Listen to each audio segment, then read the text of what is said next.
కాపులంతా ఐక్యతతో నిలబడాలని రాష్ట్ర తెలుగుదేశం పార్టీ కార్యదర్శి డాక్టర్ వాసురెడ్డి యేస్తాస్ పేర్కొన్నారు. పశ్చిమ గోదావరి జిల్లా కాపునాడు అధ్యక్షులు చిన్నిమిల్లి వెంకటరాయుడు రెడ్డిపల్లి కృష్ణ బృందంతో వచ్చి మర్యాదపూర్వకంగా వాసురెడ్డి యేస్తాస్ నివాసంలో కలిశారు. వెంకటరాయుడు మాట్లాడుతూ కాపు, తెలగ, ఒంటరి బలిజ కులాలకు నాయకత్వం మీరు వహించాలని, జేఏసీని మీరు మళ్లీ నడిపించాలని కోరారు. త్వరలో అన్ని జిల్లాల కాపు నాయకులను కలిసి కార్యాచరణ ప్రకటిస్తామని ఆయన తెలిపారు. ఈ కార్యక్రమంలో సిద్దు నూకరాజు, గుంటముక్కల విష్ణుచక్రం, జంక్షన్ బాబ్జీ, కోన ఉమేష్, వినాయక కేఫ్ సేతు మాధవరావు, కొప్పిశెట్టి శ్రీను పాల్గొన్నారు. గంటా కృష్ణ గారు, దాసరి కృష్ణ గారు, వారి బృందం బాబు వారందరూ కూడా మొన్న జరిగిన 24 వనభోజనాలకి అటెండ్ అవ్వలేకపోయారు. మరి ఈరోజు ఇక్కడ రావడం జరిగింది.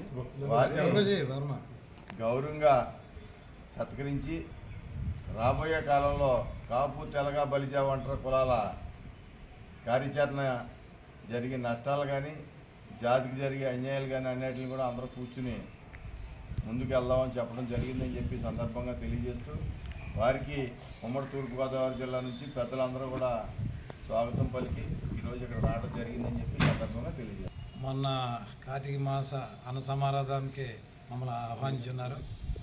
అనివార్య కారణాల వల్ల ఆ రోజు రాలేకపోయాం. మరి ఈ రోజున మర్యాదపూర్వకాన్ని కలవటానికి మేము రావడం జరిగింది. మరి యేసుదాస్ గారు గతంలో మరి తుని ఉద్యమం కానివ్వండి, పద్మనాభం గారితో పాటు రాష్ట్రం అంతా కూడా పర్యటన చేసి రాష్ట్ర కాపు సంఘాలన్నింటినీ కూడా ఒక జేఏసీగా, జాయింట్ యాక్షన్ కమిటీగా తీర్చిదిద్దారు. మరి ఇప్పుడు పద్మనాభం గారు ఈ కాపు సంఘానికి దూరంగా ఉంటున్న సందర్భంలో మరి రాష్ట్రంలో ఉన్నటువంటి కాపులందరినీ కూడా తాటి మీద తీసుకురావాలనేటువంటి ఉద్దేశంతో మరి చర్చలు చేయించడం జరిగింది.